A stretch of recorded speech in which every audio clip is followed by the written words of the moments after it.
বাংলাদেশের রাজনীতি অর্জন আর অভিযোগের এক দীর্ঘ ইতিহাস।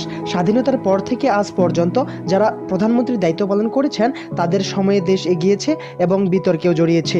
কিন্তু প্রশ্ন হলো, দুর্নীতি কি কোনো এক দলের একচেটিয়া বিষয়, নাকি ক্ষমতার সাথে সাথে সমস্যাও বড় হয়েছে? আজ আমরা দেখব তথ্য, আদালতের রায় এবং ইতিহাসের আলোকে। মুক্তিযুদ্ধ চলাকালীন সময়ে তাজউদ্দিন আহমেদের নেতৃত্বে মুজিবনগর সরকার গঠিত হয়। তিনি যুদ্ধকালীন প্রশাসন পরিচালনা করেন।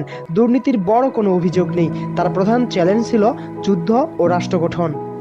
1972 সাল, স্বাধীন দেশের প্রথম প্রধানমন্ত্রী হন শেখ মুজিবুর রহমান। তিনি সংবিধান প্রণয়ন ও রাষ্ট্র গঠনের কাজ শুরু করেন। তবে 74 সালে দুর্ভিক্ষ ও প্রশাসনিক দুর্বলতা নিয়ে ব্যাপক সমালোচিত ছিলেন।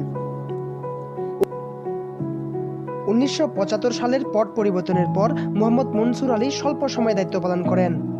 এরপর সামরিক শাসনের সময় শাহ আজিজুর রহমান, মিজানুর রহমান চৌধুরী ও কাজী জাফর আহমেদ দায়িত্বে ছিলেন। কাজী জাফর আহমেদ এরশাদ আমলের প্রধানমন্ত্রী ছিলেন। এরশাদ সরকারের আমলে দুর্নীতির অভিযোগ ছিল ব্যাপক। তারপর দেশে গণতন্ত্র ফিরে আসে। 1991 সালে গণতন্ত্র ফিরে এলে খালেদা জিয়া প্রধানমন্ত্রী হন। তার সরকার এর সময় অর্থনৈতিক সংস্কার হয়। তিনি বেশি দিন ক্ষমতা থাকতে পারেননি। 1996 সালে প্রথমবারের মতো শেখ হাসিনা সরকার গঠন করে। তিনি মানুষকে আশ্বাস দেখিয়েছেন, কিন্তু বাস্তবতা ছিল পুরোটাই ফাঁকা। পরবর্তীতে 2001 সালে খালেদা জিয়া আবার প্রধানমন্ত্রী হন, কিন্তু তিনি জিয়া অরফেন্স ট্রাস্ট মামলায় আদালতে দণ্ডিত। তিনাকে কারাবরণও করতে হয়। এটি বাংলাদেশের ইতিহাসে বিরল ঘটনা। তারপর আবার শেখ হাসিনা ফিরে আসে 2009 সালে। তিনি ক্ষমতায় ছিলেন পুরা 17 বছর।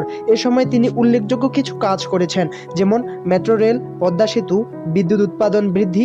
তবে তিনি 24 সালের ছাত্র জনতার উপর এমন ধ্বংসযজ্ঞ চালিয়েছিল যা ইতিহাসে নজিরবিহীন। তার আগেও তিনি বহুবার সমালোচিত হয়েছেন। ব্যাংক কেলেঙ্কারি, অর্থ পাচার, প্রকল্প উন্নয়ন, অতিরিক্ত ব্যয়। তিনি এখন ফাঁসির আসামি। দুর্নীতি কি ব্যক্তি নির্ভর নাকি সিস্টেম নির্ভর সমস্যা? বাংলাদেশের প্রশাসনিক স্বচ্ছতা, জবাবদিহিতা ও স্বাধীন বিচার ব্যবস্থা, এই তিনটি শক্তিশালী না হলে দুর্নীতি কমানো কঠিন। বাংলাদেশের রাজনীতি দুই মেরুতে বিভক্ত।